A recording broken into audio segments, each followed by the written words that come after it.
Alrighty, let's get moving here. So, first day of Sunday school in the fall, where they had first day of school this week, and all that crazy stuff that goes with that. And so this morning I was thinking too. It took me back as I was sitting here thinking about this and thinking church, and I was thinking about when I was teaching college. You have the first day, and you kind of got to go over all the detailed stuff, which I'm sure for students gets old, because you hear it every day, all day. So we're going to go over some stuff, and hopefully it's not too boring. And then we do have an activity that we will do at the end here. But what I want to do is, I'll tell you this, I'm going to give you just a kind of a synopsis of what's going to happen in Sunday school this year in adult. In just a second, we'll go over that. Then we're going to take some time. We're going to end this morning with splitting up into groups and praying for our kids that are down there and for families. And I've got another piece in that I'll give you too, as far as a prayer effort. One we're going to do group, and one is going to be an individual thing I'm going to ask you to participate in if you're willing to.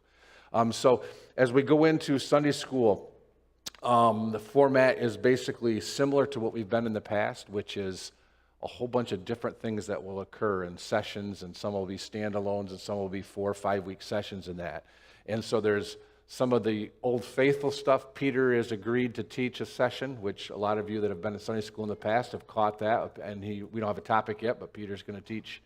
Peter, we don't have a topic, do we? Not yet. So Peter's got one. Fred has agreed to do a session. So that would be our traditional, what we've done over the years, which is having a teacher come in and do that. I don't know what either one of those topics will be or the format for that. We're also going to have, right now we're scheduled through, my list looking here, we're scheduled pretty much through the end of February already with activities. And in that time, we've got 2 different testimonies. One is, the first one's next week. I got a little ring, can you pull me back a little bit? Roger is going to give his testimony during Sunday school next week. We're giving him the full half hour, 45 minutes for whatever. He's going to tell a story. Can't do that because we'll have to kick him off the stage because we got to get going with the regular service. So. If he told you everything, 2 hours wouldn't do it, Roger. For you, right? So Roger's going to share with us next week. Yeah, well, we could, if we're going to do a be continued, we'll have to get him later. We'll get him in January to fill a slot later on, but he's going to give you the highlights. We'll see. And if you want to hear more from that, you get challenged him. I'd like to hear it say more of that. We can schedule another thing later on. So then we have 2 weeks in a row of table talk discussion groups. Okay, and we have tried something a little different with that. We tried to set out a survey or to solicit information via Facebook and that kind of thing, some social media stuff to try to get that both in the church, but we're also going to encourage people to share it outside on their Facebook page to find out if there's anybody that doesn't even come to church, if they got something, and whether they're here or not. But I want to challenge all of you, if you have a thought of something that would make a good table talk discussion, let Tammy or I know, because we'll be putting that together over the next couple of weeks to try to get our questions together for that. So those things, remember that is, we'll have 4 or 5 different topics on a Sunday, 3 or 4 or 5, whatever it happens to be, split up into groups and talk about those things. So that we have that one. And then, obviously, there's breakfast connections scattered throughout. So that'll happen in there. Now, something that we're doing new that we've not done before, we're introducing something called panel discussion groups. And so what we will do on a panel discussion Sunday is we're shooting for about 5 people that will be up here in the front with a topic, okay? And right now we've got 2 of these scheduled for the year. I don't know if we'll add another one or not, but the topic, the first one, is going to be this. We are in the process of putting the panels together, so I can't give you all the names yet, but we'll give you that in future weeks. But the first panel discussion topic will be the importance of a firm foundation in the midst of shaking. Okay, that kind of follows up the message I preached 2 weeks ago, and then getting a smattering of people, a base from old to young, to be up front in the middle of that. They'll be seated here, but we're also going to have, it's a mixture of question and answer with some very direct questions, which each panel member will have the questions ahead of time that are going to be asked, And then there'll also be a chance for follow-up questions from you as you sit and listen to that. So as you hear somebody make an explanation, you could ask for a clarification. You could say, can you give me more on that or whatever? And then I'll probably moderate that, and I'll do the same thing as a person's going through. Do you want to elaborate more on that or whatever? So that's one of them. The other panel discussion topic we have right now is, we're entitling it Missions, the Whole Picture. And so we're going to be picking people. That one will be people that have served in various kinds of mission work over the years, but then also a chance to have with some direct questions on that to get us a little more mission focused and outreach focused. So those are those two things. Let's see. And then another thing. Oh, the second testimony. Becky Bolterman. Raise your hand, Becky. Becky Bolterman is going to share. Now, this is not until January. It's way out there, but Becky Bolterman is going to share share a testimony. She's going to share some stuff with us on a personal level in January. And then another thing that we're doing that is new is, this was actually Jeff's suggestion. We're going to entitle it, you could call it Heroes of the Faith. I don't want to steal, there's already a thing of Stories of Great Christians. There's already a whole series on Christian radio, but we're going to call ours Heroes of the Faith. And in that one, Patty has agreed to, she's going to pick a figure from church history.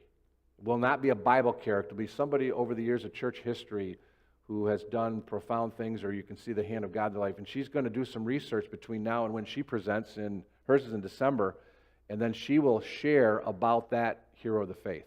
So you're going to get introduced in that series to that kind of thing. We're also going to, another week will be just, we're going to do a video. We're going to find a documentary video on a hero of the faith in church history and watch that one. And then the other one, we're still waiting for a commitment, wink, wink. I've approached people, but we're looking at the next one. It will be an actual character study out of a character in the Bible, where a person will actually spend time looking through the Bible passages and studying that out, and then presenting the highlights and the things to learn from that character specifically. All right? We also will add in on December 31st, which is New Year's Eve day, the Sunday school that morning will be just a prayer time for the year ahead. We will close the year out in thanksgiving to God in prayer, and also praying for the new year ahead in that sense there. And that kind of gets us, like I said, aside from about 3 weeks in January, that's the whole program up until the end of February. We'll be adding it. Now, whether we add anything brand new in that or just repeat some of the same formats, probably be more like that, probably repeating some of the same formats to fill out March, April, and May, and into June. So you kind of get an idea there's something, all different kinds of formats. So somebody said this week as we're sharing about that. So the bottom line is, does every format serve every person? Not necessarily, but to not get something out of this, there's something that should catch your attention and grab your learning style, or God speaking to you in whatever way. I would encourage you to come and take part in these things, and also be praying and thinking about, for some of these specific things or the different things that are there, if you can think of somebody else from church or somebody else in your life in the community that might be blessed by one of the specifics that's coming up, whether it's one of the testimonies.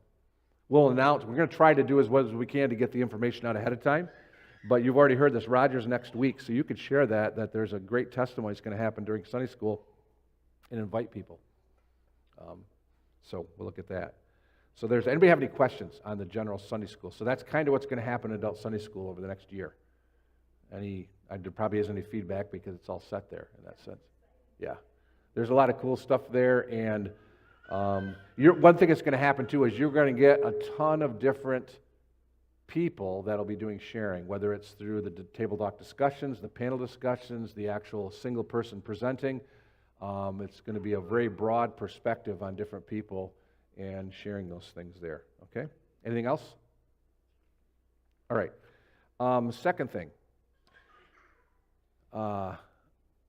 We want to spend, the balance of our time is going to be focused right now, and we might get done early today. What time is it? We're quarter up. We might not get done early. We have talked at different times about the Sunday school program, and we will continue to put try to do the best that we can to put good quality teaching and training in the adult Sunday school. But we've talked about this, and I think I've mentioned it here before.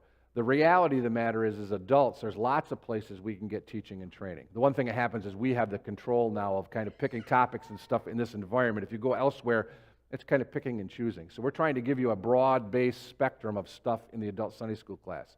But as far as this time slot, the other thing that goes on right now is the wing down there is full of little people, all the way up to high school. And for them, this is the only age-appropriate teaching we do for them as a church. And it occurs on Sunday mornings from 9:30 to 10:15. And the whole idea there is trying to help parents as they're training and teaching their children to serve Jesus in time, is to give them a good, firm foundation. And so one of the things that we want to try to do here is let the adult Sunday school class give prayer coverage to what goes on down there. And so we're going to start that this morning formally, but also then something for you, a prayer assignment for the year. We're going to, like I said, we're going to break up, and I'll give you some prayer things to pray about for the Sunday school program at the end as we split up into groups. But now, what I have here, I have these really cool things that Donna Widrick put together for us. They're like bookmark kind of things. They're well laminated, and what you've got here is a card or a bookmark for every kid.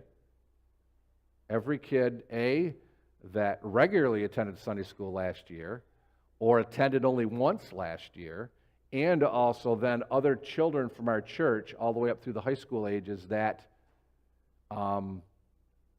maybe never come to Sunday school.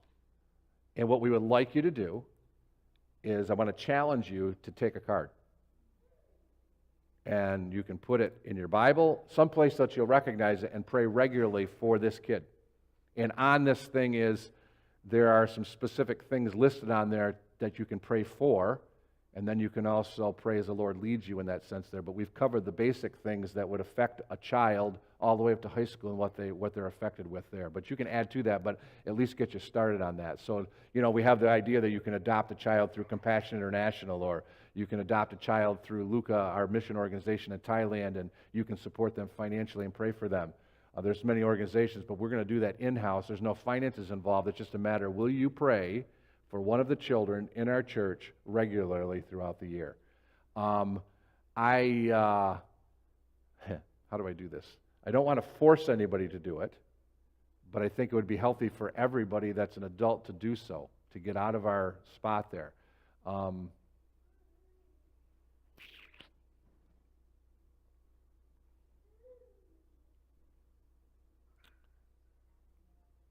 Yes, why don't I do that? Can I do that? Just start passing them through, and you can pick one like that. You say, what if we don't get rid of all of them here? There's options to take 2 if you want them, but I also probably, if I have stuff left over as part of my message this morning and some of the things we're talking about, is offering them to other people who may not be coming to Sunday school, but they'll be willing to take a kid and pray for them for the year to do that. So let me do that. I'm going to start right over here. And you can pass these through and take that. So there's that. I can't stress enough. The other thing that Jeff is actually, they're down teaching, he and Sarah are down teaching the high school class. And one of the things that he suggested I let you know this is so when you pick your card, you don't have to, what if I don't know the kid? What if I never know what they look like? All I would simply say is that's perfectly fine. If you would like to know who that kid is, what family they belong to, and get a face with that, and maybe even introduce yourself to them, that's totally up to you. You don't have to do any of that. You can pray totally without them knowing about it, or you can make a connection with that kid if you want to. I would just simply say that if you don't know who the person you have in front of you, but would like to know the family and get a name and a face, if you'll just see, me, Tammy, Jeff, Sarah, and we will direct you that. Because some of these people are kids that have only come once or twice, and we might be able to make that connection with you. We might not, depending on how much you're aware of who comes to visit on different times. So,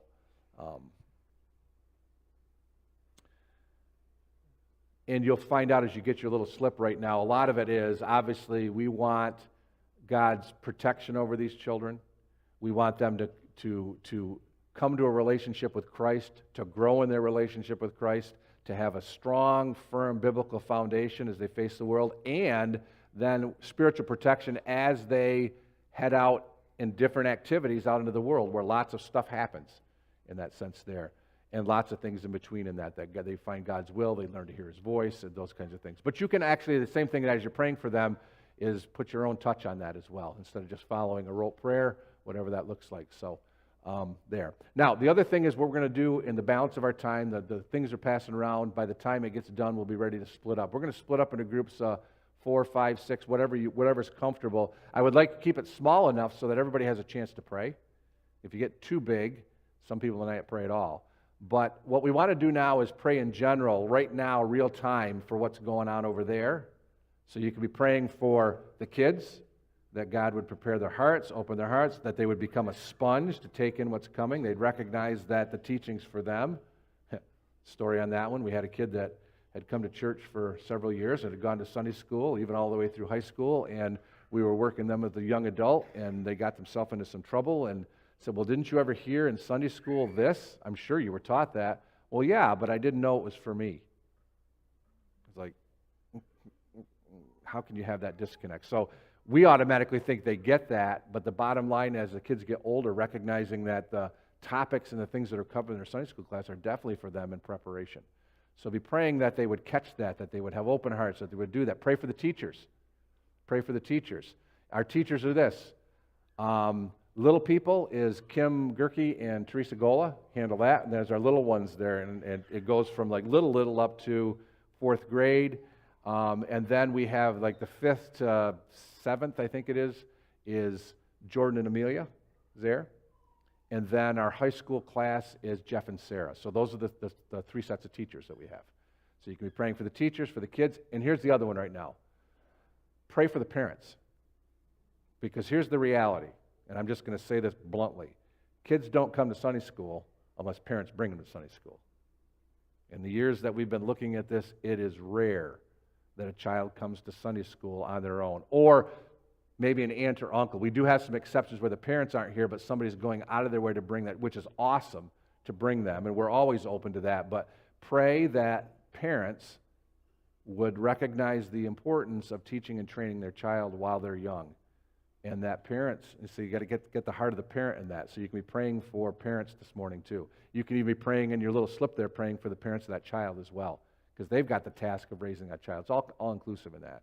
So really what I want to do now is you can split into groups and then spend some time just praying for the Sunday school departments, praying for the kids, praying for the teachers, praying for the families, praying for the parents, that God will do some amazing things through that and continue to raise up godly young people that will serve Jesus. So that will be the balance of what we're doing. I'll let you split yourselves into groups and spend some time in prayer.